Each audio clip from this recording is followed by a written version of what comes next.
Now we come to the special highlight and traditional highlight of the opening ceremony, the Talairach Lecture. It is a great pleasure for me to briefly introduce this year's lecturer, Professor Daniel Wolpert. He is Royal Society Research Professor and Professor of Engineering at the Department of Engineering, University of Cambridge, UK.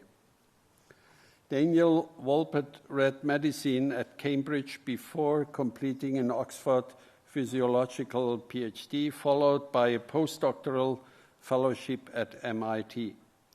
He then joined the faculty at the Institute of Neurology, University College London, and in 2005 moved to the University of Cambridge as Professor of Engineering. He is a Fellow of Trinity College. He was elected a Fellow of the Academy of Medical Sciences in 2004 and was awarded the Royal Society Francis Crick Prize Lecture 2005, the Minerva Foundation Golden Brain Award 2010, and gave the Fred Cuffley Distinguished International Scientist Lecture at the Society of Neuroscience in 2009.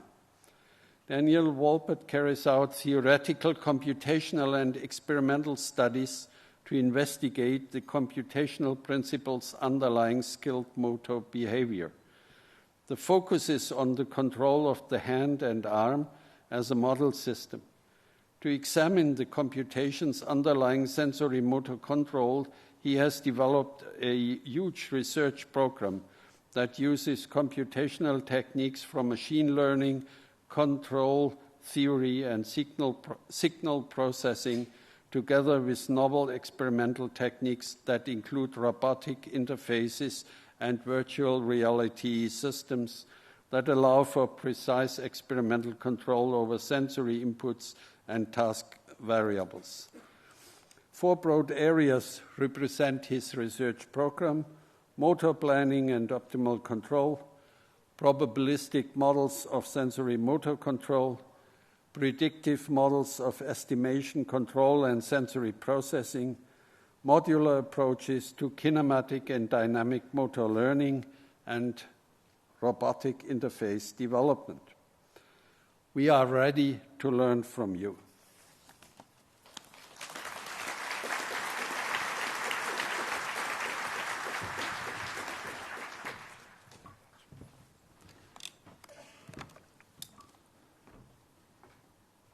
Well, it's a tremendous pleasure and honor to be here. I'm really delighted to be invited by the organizing committee of the Human Brain Mapping Society, as it will be. Before I begin, though, the Talairach Lecture, I do have to address one thing, and that's it's been very difficult to prepare for this lecture over the last few days because it's really been a tragedy in my country. And although it's true, and you can look at all these bits of blue, these are all the bits of Britain which voted to leave, there are small patches of yellow, which were majority for Remain. And it's true that England was 53% for Leave. But if you look at where these patches are, they're in very clear areas. They're in the university towns. And we feel very passionate that we want to be with you. And it's very painful as we go through this process. So I just want you to be aware the universities are not for this.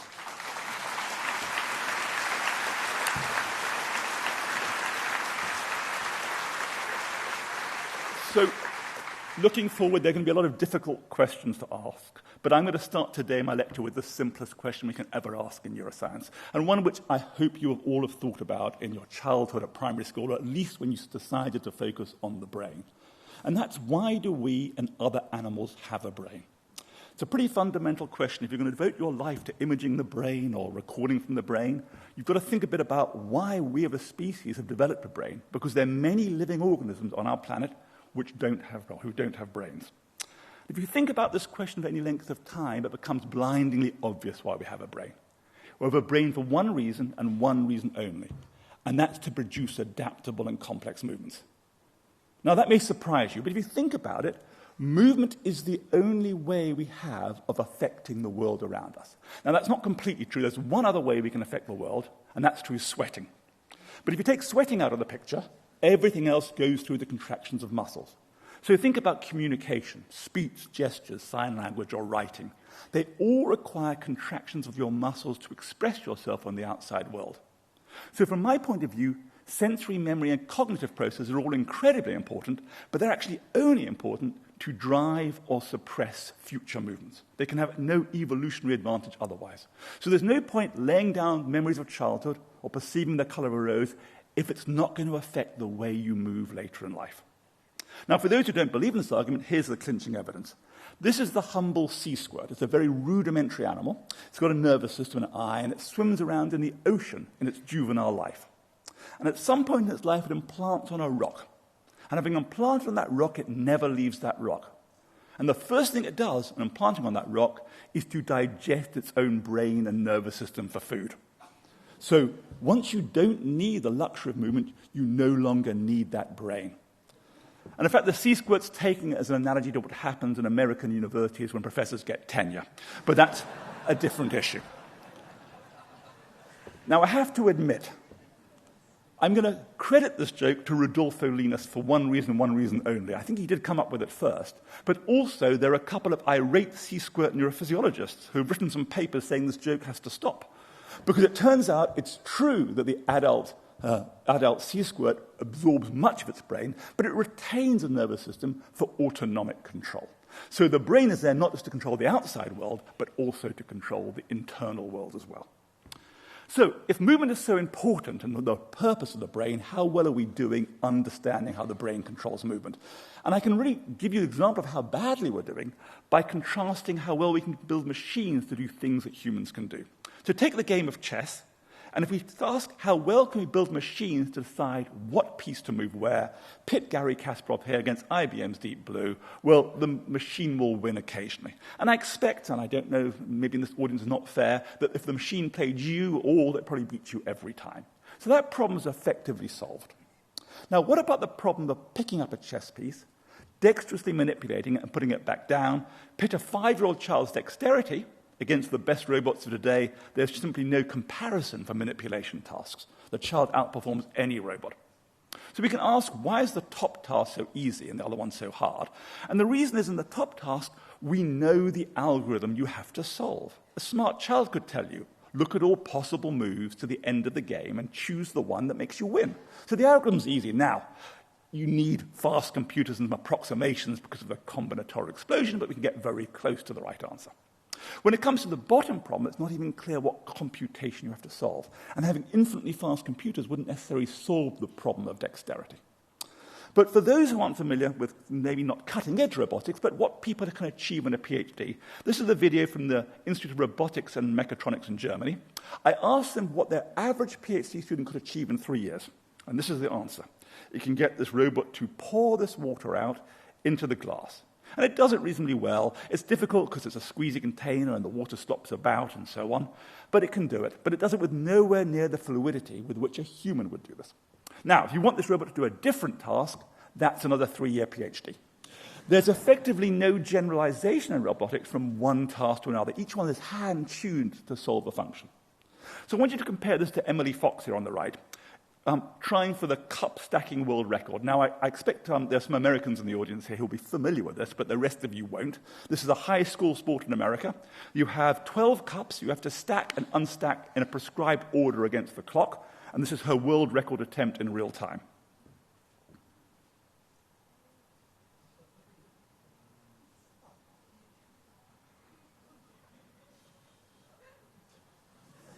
And she got the world record for that. So we have absolutely no idea what's going on inside her brain when she does that. And so what we try to do in my lab is reverse engineer the algorithms people use to perform skilled motor behavior. And today I'm going to tell you about sort of a sensorimotor hierarchy. And I'll go over this in more detail, so I'm not going to describe it now. But I'm going to sort of start at the bottom in terms of Bayesian processing, which you know about, and tell you a bit about some new work on cognitive tomography. And then I'm going to move up the hierarchy to motor learning and tell you a bit about structures and temporal context, and finish with some newer work trying to link decision-making and control together.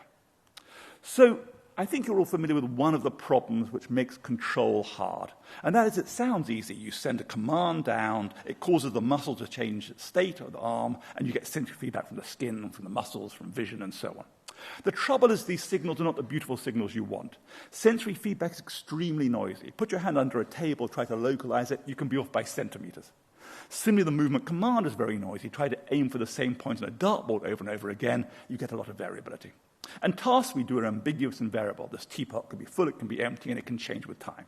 So we work in a sensory movement and sort of task soup of noise and variability. In fact, this is so great, this variability, that society is willing to reward those of us who can reduce the bad consequences of this variability. So if you're lucky enough to be able to knock a small white ball into a hole hundreds of yards away with a long metal stick, our society is incredibly impressed by that and are willing to reward you with hundreds of millions of dollars. But I want to convince you the brain also cares about this. And the reason it should care about this, oops, that's not a good sign. Oh, okay, touch wood, is that the world has structure. And so the world generates data for us. There's some true generative model of how the world generates objects and features and states of the world. And then given our sensory apparatus, there's some true mapping from those states of the world to the sensory stimuli we get. That's how the world is constructed and how our senses work. So it makes sense that we'd want to have something which matches that in our brain in the Bayesian type of ideal.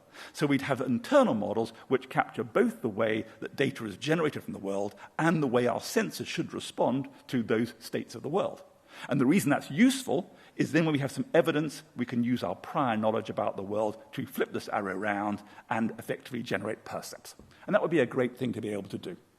And this is a very old idea. Maybe 10 or 12 years ago, people proposed that object perception and vision was Bayesian inference.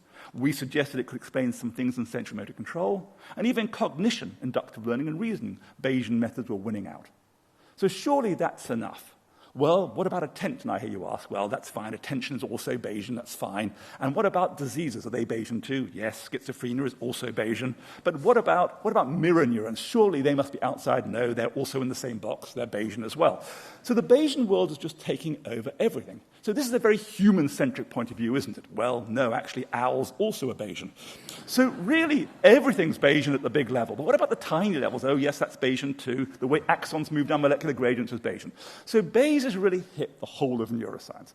And it's not terribly surprising, because there's something called the Dutch book theorem, which says if you're not Bayesian, you're going to lose out to a competitor, effectively. So being Bayesian would be a natural thing to be. But there's an issue. People who attack Bayesian methods or Bayesian ideas in the brain have a point. The way we fit our data with the Bayesian models is a bit unfair. And the problem comes, what are natural priors? Where are our priors about the world come from? Well, they should be adapted to the natural statistics of the world. That would make sense. And so, for example, we know that if you ask people to make estimates about life expectancy, they roughly know how long people live.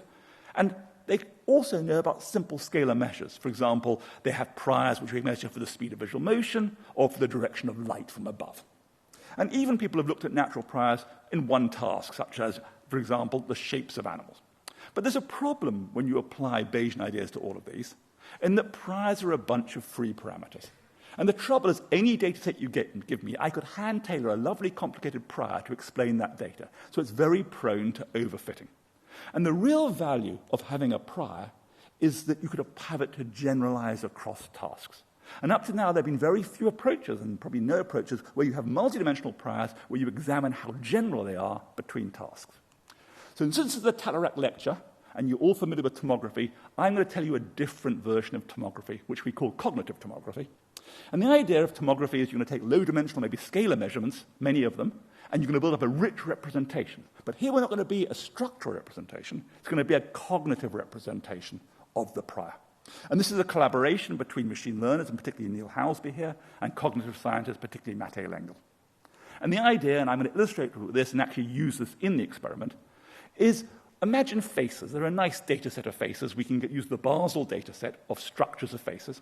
And what I'm showing you here is the first two principal components of faces, plus and minus 4 standard deviation. Here's some examples in the corners. And imagine someone had a subjective distribution of how faces were generated, shown by this gray area here, or the gray probabilities here. That's their subjective distribution. We could give them stimuli and ask them to make simple binary choices, low-dimensional choices, and record their responses. And what we'd like to be able to do is reconstruct this high-dimensional prior distribution from that. So to do that, we can basically use an ideal observer model, which tries to explain how the prior and the stimuli lead to the response. And we explicitly model in this noises and biases in both perception and decision-making. And the key idea here is we're going to try and factor out everything in a fully Bayesian way, which we don't care about, to get back to what we really care about, the subjective distribution. Now, if you want to know about the machine learning that is behind this, there are 23 pages of supplementary material where we validate an artificial data set, show that it's not sensitive to the particular parameterizations and so on. But I'm just going to show you the results based on 2 tasks we ask subjects to do. The first task is very simple. We draw 2 faces, and we ask which one's more familiar. So we're asking people to compare the images on the screen to some internal representation of images. And the way we might think that is that here are the 2 images, and the one which is going to be higher in the prior is on average going to be more familiar, subject to decision-making noise and sensory noise.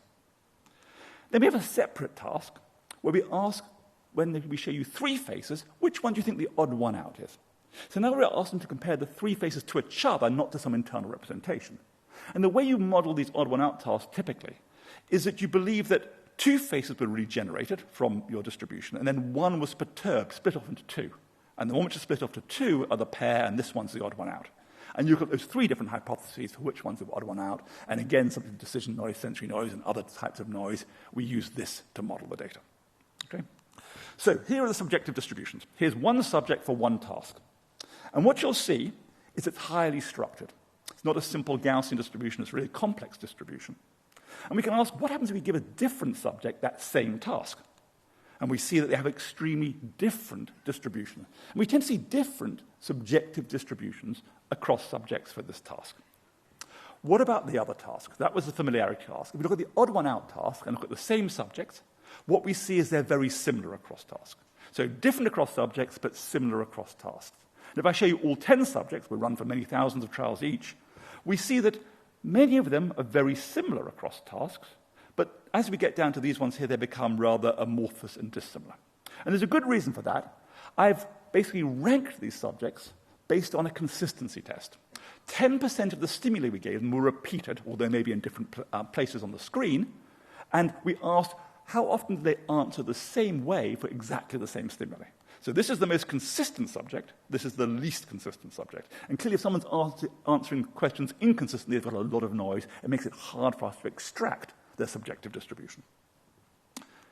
But that's not evidence that they really share a common prior. That could be a fitting problem. The real evidence would be if we can predict performance well, and particularly predict across tasks. And what I'm showing you here is a cross-validation, where we divide our data, fit on one half of the subject's data, predict the other. We do that many times with splits. And as you can see, for the familiarity and the odd one out, the dotted line is chance. We're well above chance. We predict much better for those subjects who have high consistency and less for low consistency. But in fact, we can predict the best we could ever do given their consistency scores, and that's shown here. This is consistency, and this is the upper bound of how well we can do in terms of predictive performance, and all the subjects are pretty much on the upper bound, suggesting having extracted this prior, we're doing extremely well at predicting their behavior within task.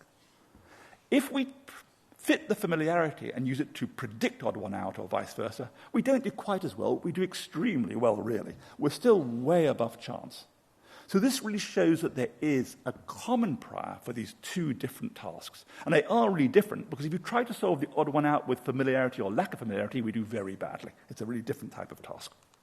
So priors of a faces are highly structured, subject-specific, and predictive of behavior across tasks. And the fact that they're invariant across tasks really argues that we're learning generative models of the world. Because if you were learning something like a support vector machine to learn boundaries in space, then there should be no generalization between these 2 sorts of tasks.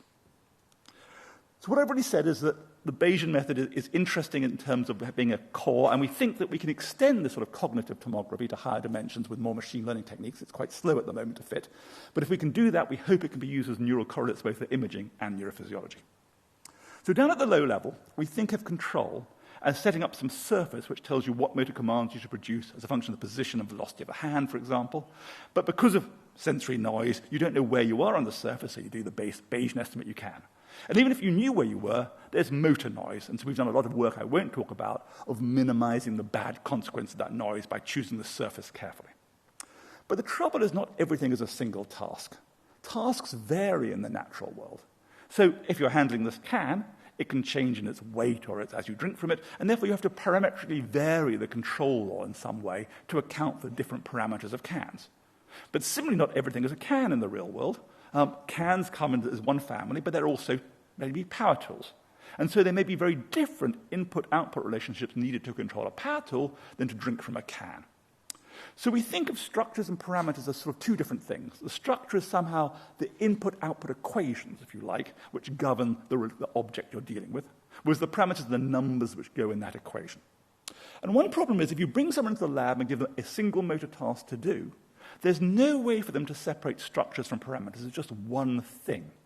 The only way you can separate these is to see one structure with many parameters or many structures. And so I think a lot of motor learning, where you give people a single task to do in the lab, has really conflated these two. And so what I want to tell you about is two sides of motor learning which really ask about how you learn multiple things in the real world. And the idea we're really focusing on is structural learning. The idea that once you've ridden a bicycle, you can ride sort of almost any bicycle.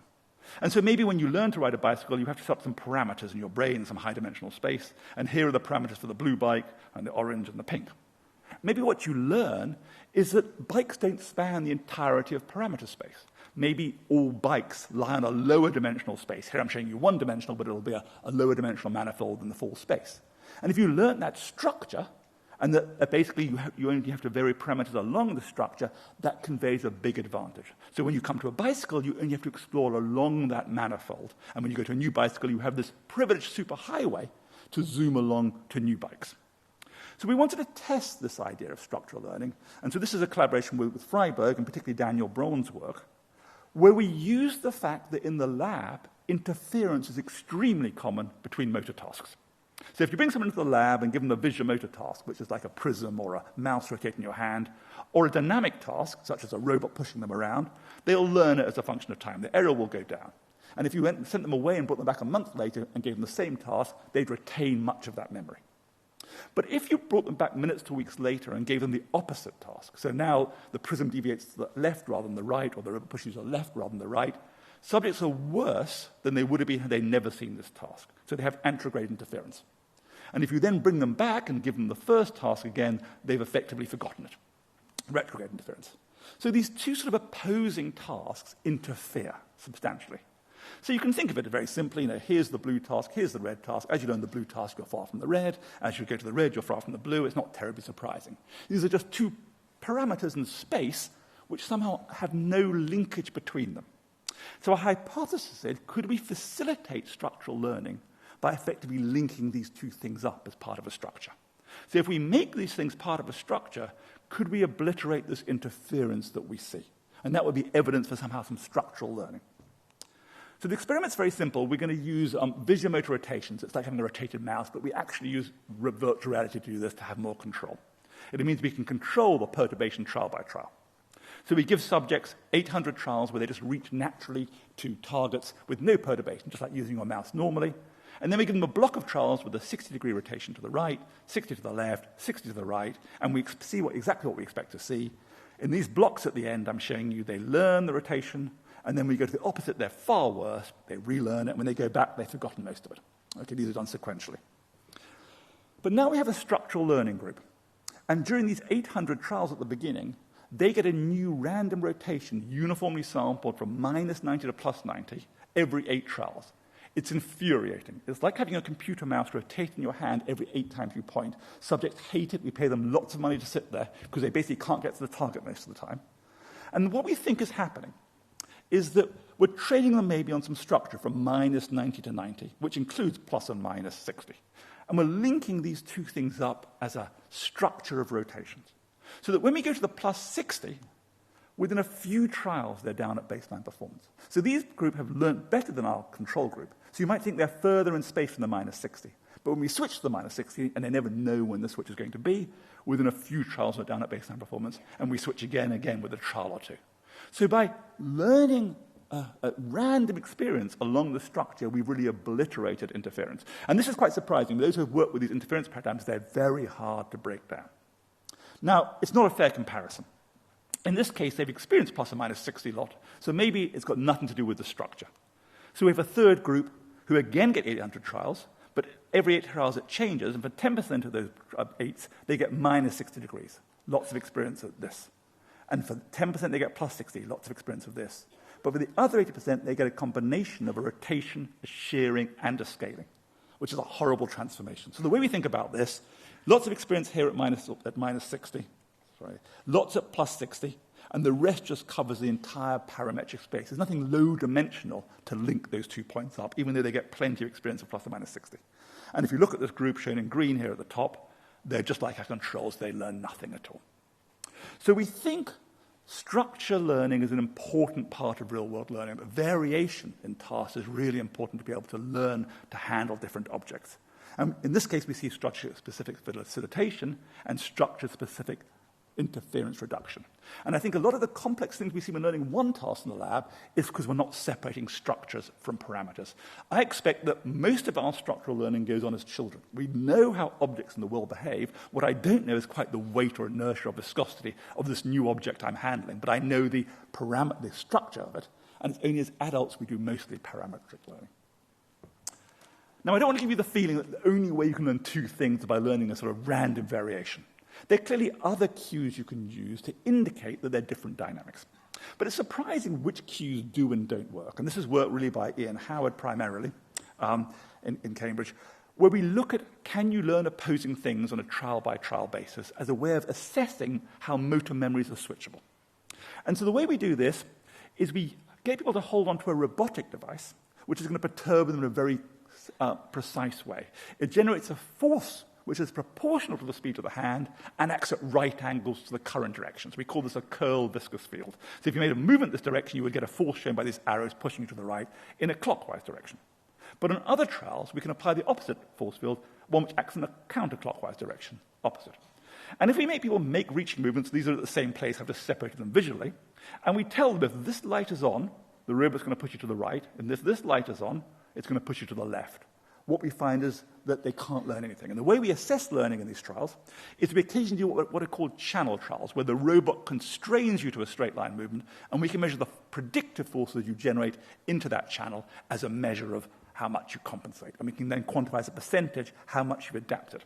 And if we do these trials where we randomly choose a clockwise and a counterclockwise, even if we tell them this cue tells you what's going to happen, they effectively learn nothing. This is adaptation, and they're effectively not significantly different from zero.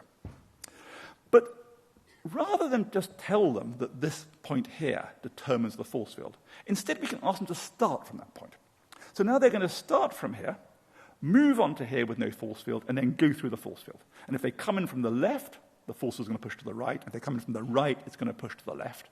But in different groups, we're going to make them wait at this via point for different amounts of time. So if we make them wait for a second, they can't learn anything at all.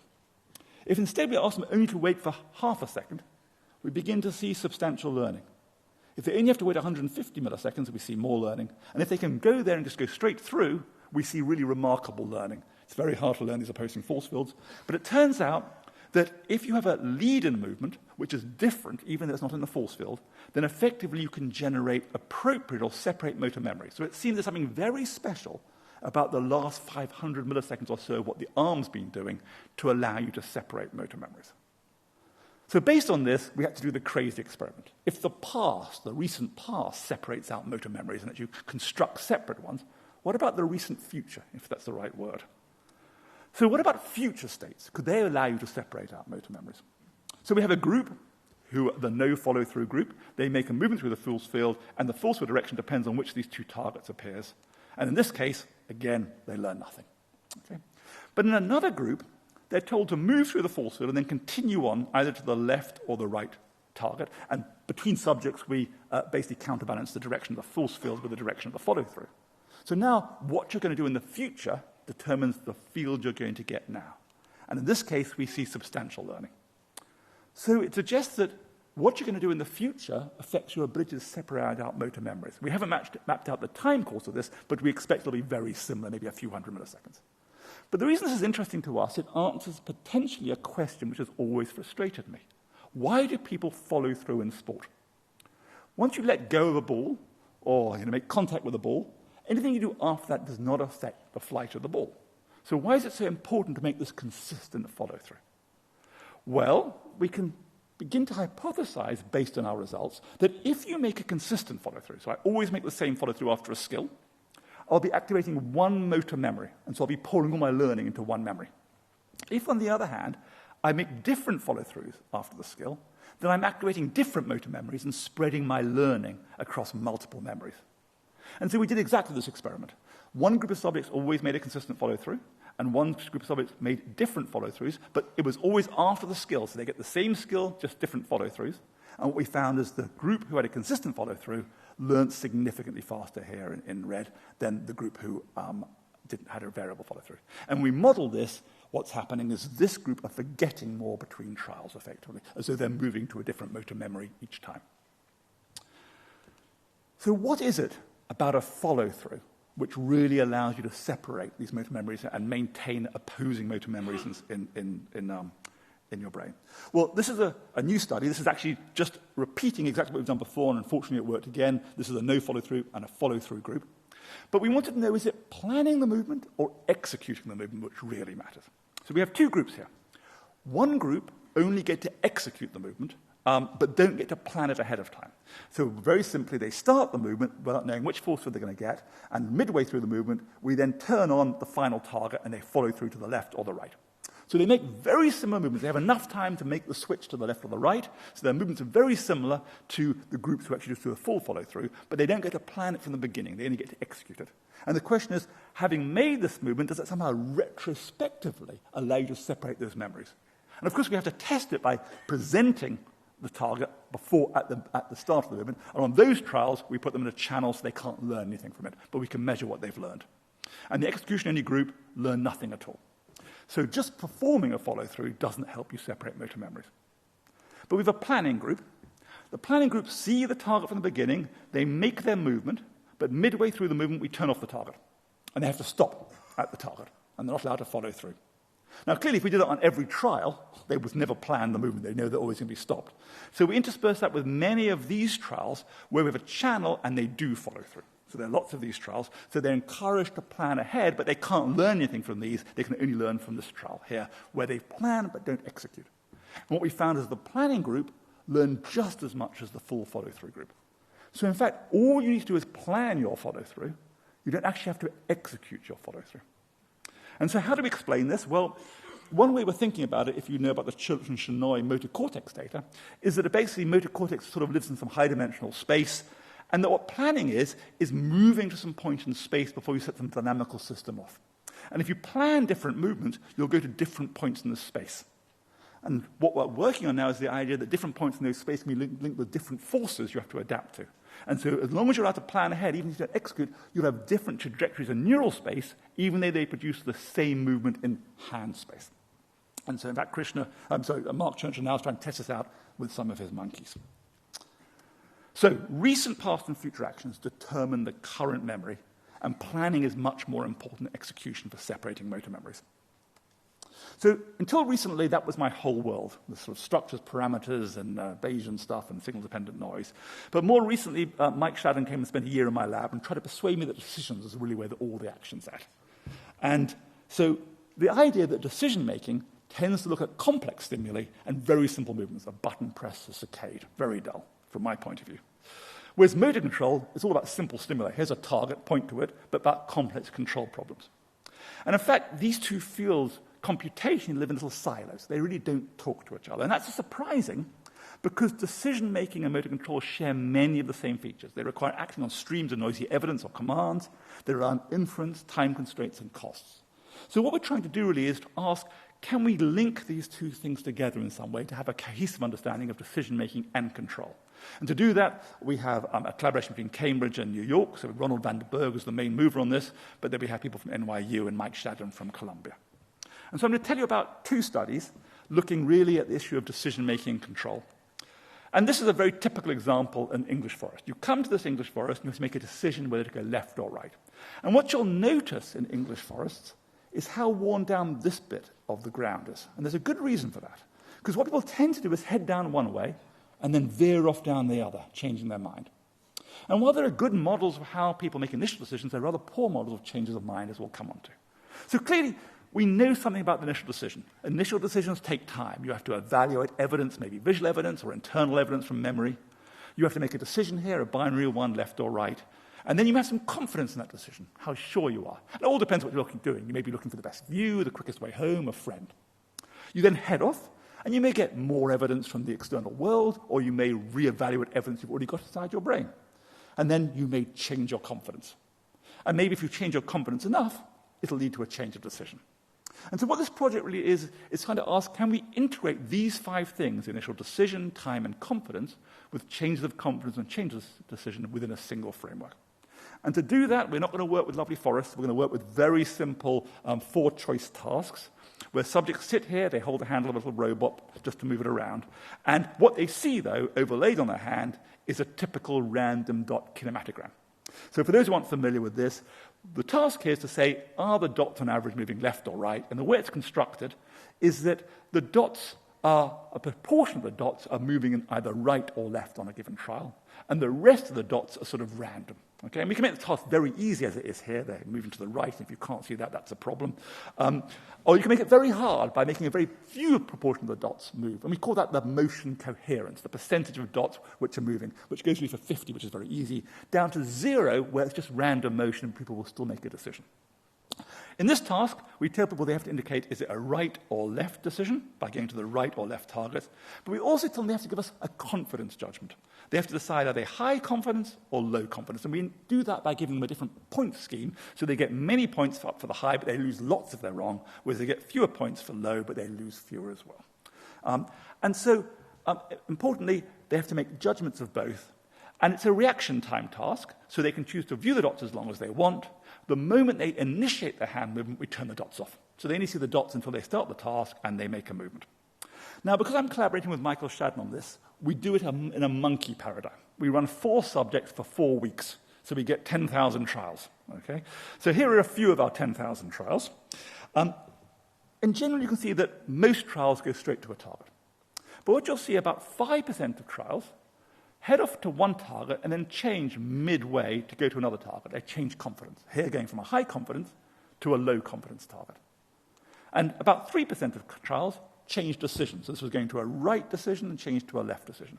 And if you're a subject in these experiments, it's almost like a magnetic effect. You're not thinking it through. These are reasonably fast movement. It's just you head off and your hand then heads off somewhere else. It's really a strange thing to happen. Okay, so how can we begin to model this? Let's think about the initial decision you make. And there's a standard model we can use which allows us to model both the decision time, decision you make, and confidence. And the idea is you extract from the sensory input momentary evidence for right versus left motion and left versus right. So here is evidence for right versus left, and the idea is you draw from a biased Gaussian. It's biased to the right, this Gaussian, because there really is rightward motion, and it's a Gaussian distribution because there's noise both in the stimulus and in your brain. So this is the right voting system, and here's the left voting, and now this will be drawing from something with a negative Gaussian because effectively the evidence is generally to the right. But because of noise, you could draw evidence in the opposite direction. And so the idea is these set up a race. This one's racing to say right, this one's racing to say left, and they're racing to a bound, and the first one to get to that bound will make the decision. So off the race goes, and whichever one gets to the bound first gets to make the decision. In this case, the right bound wins, you get a rightward response. But because of noise, occasionally the left will win, you'll make the wrong response. Now, if I plot these just together on the same axis, although we think they're different neural processes, where the time of the decision is very clear. You make the time of the decision here, or there's another period of time it takes you to initiate the movement.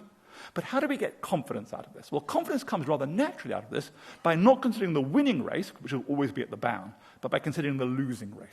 And so if the losing race is very far behind, you can be reasonably confident you've made the right decision. If the losing race was almost at the bound as well, then you should have rather low confidence. And it turns out mathematically, the distance between these two and time can be mapped to the log odds of being correct. So effectively, the probability that you're correct, or probability of right versus left in log space can be calculated on these, and I'm plotting that here. So here is the log odds of a rightward decision. And so if you're in the positive, effectively it's rightward, and the higher you are, the more confident you should be. Okay? And this is the same data as here, just plotted in log odds space. Now, we asked for a binary decision, so that's very simple to do. We just put a threshold on log odds. So the decision is based on which one gets to this bound, and then the confidence determine whether you're above or below a threshold. So we have 4 parameters to fit here. One which relates the mean of this Gaussian to the coherence of the dots. One which determines actually the flat bound height. One which determines how much time from hitting the bound till when you actually respond. And the last one is this confidence threshold.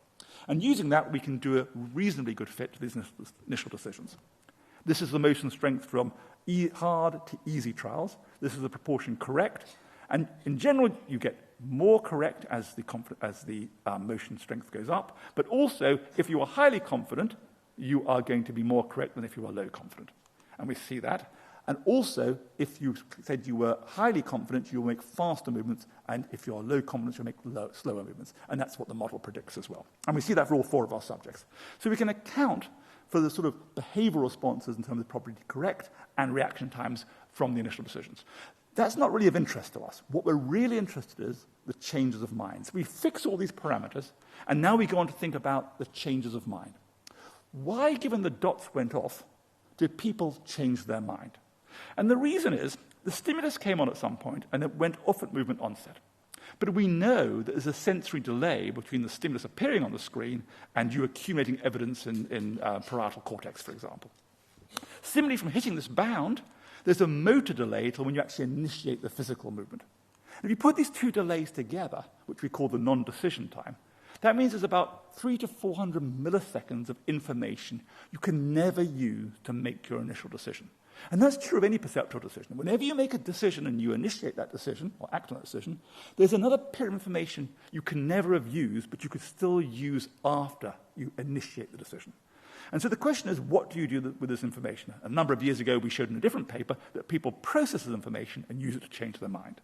So a natural thing to do is to say, although I've initiated my movement, why don't I continue propagating these evidence?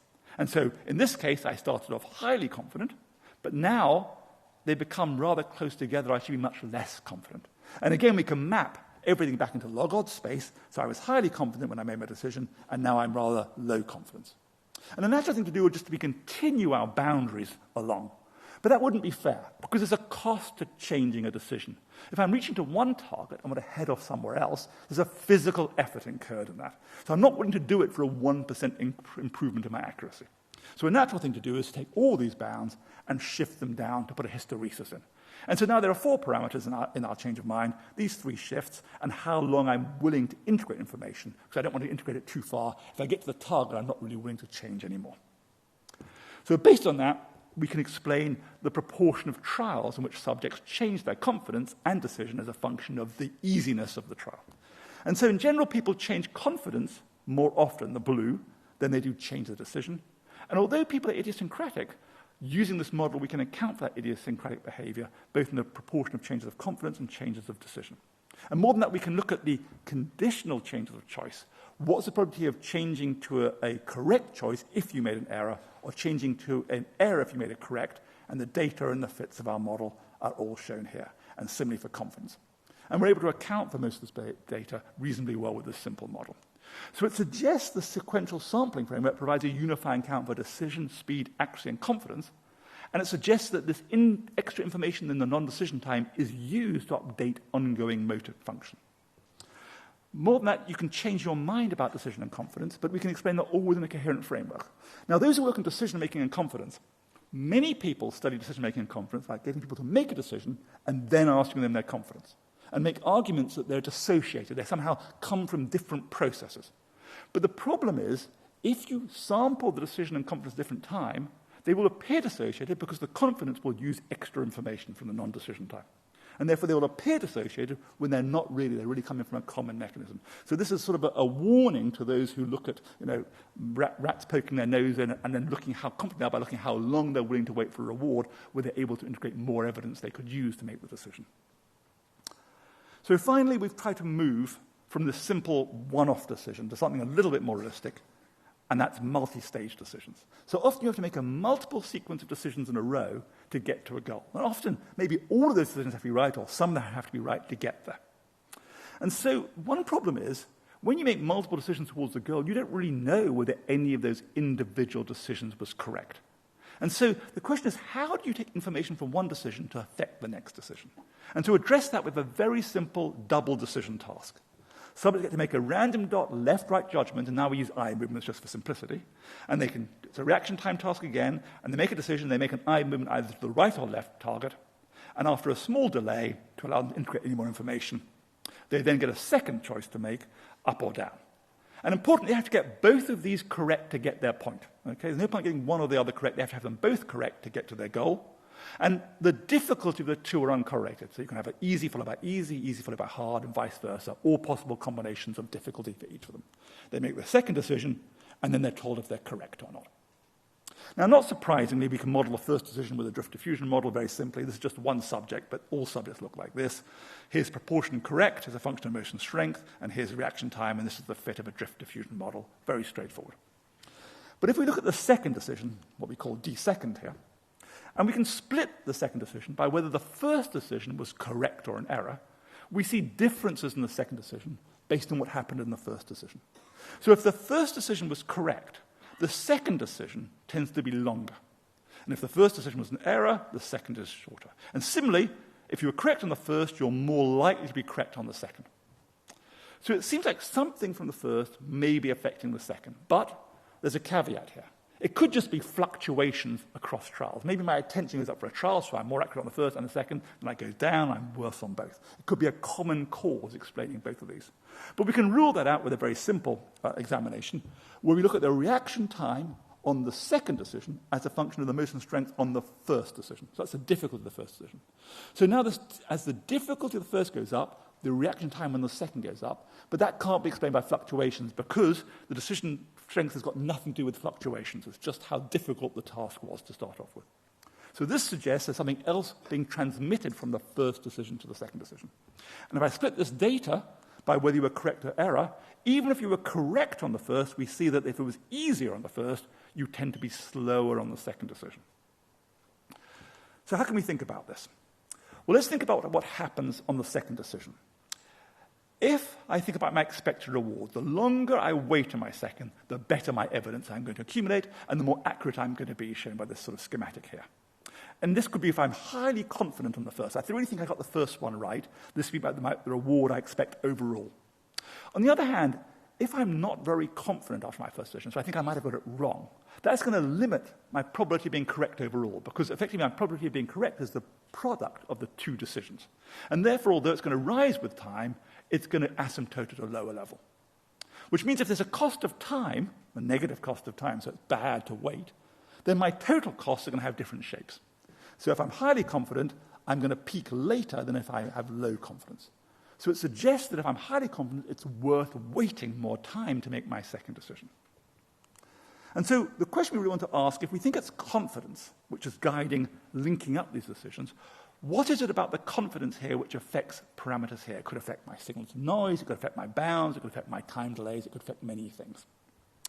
So the first thing we have to do to answer this question is basically get a measure of the confidence between these double decisions, which come very quick to each other. Now, we don't ask people to retrospectively tell us how confident they were after the first, before the second. That's just too complicated.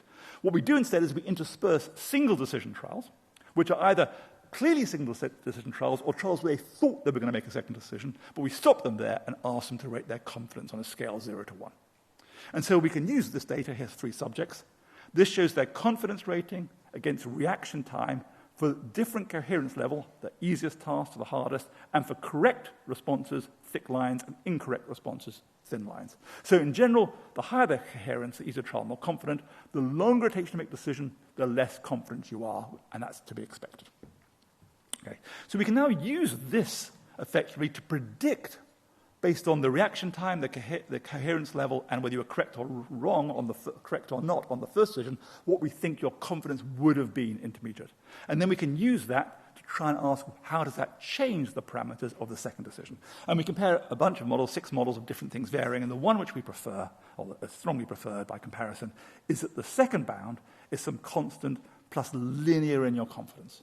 So the higher your confidence, the higher you're willing to set your bound, your termination bound, which will slow you down but increase your accuracy.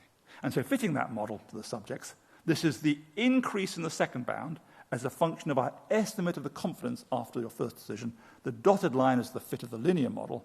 And just to show you I'm not forcing a linear thing on something which isn't linear, I've also split all the first trials down to 5 quintiles of confidence and fit each one with a separate bound, which allows any form, and you can see there's a reasonably good approximation to a linear fit.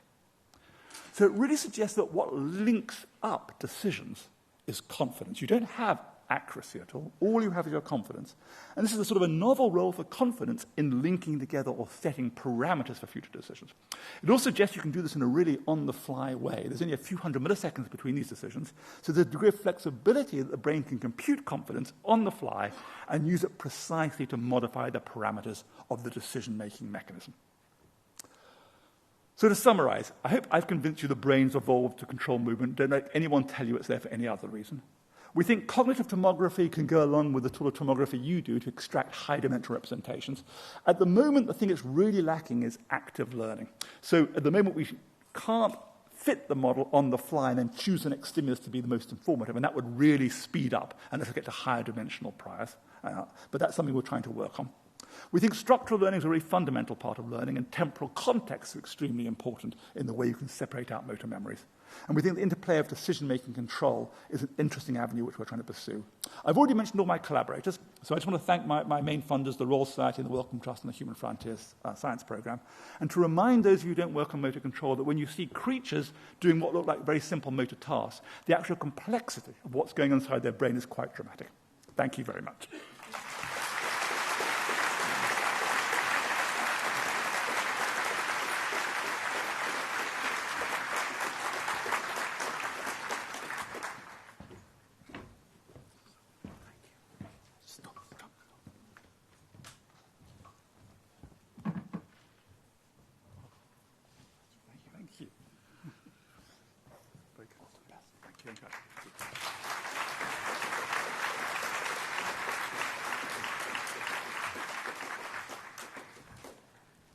So the script tells me that we are at the end of the opening ceremony, and if you are still able to make a decision, then I would like to invite everyone to the open reception in the garden that's immediately across from the meeting room. Thank you very much.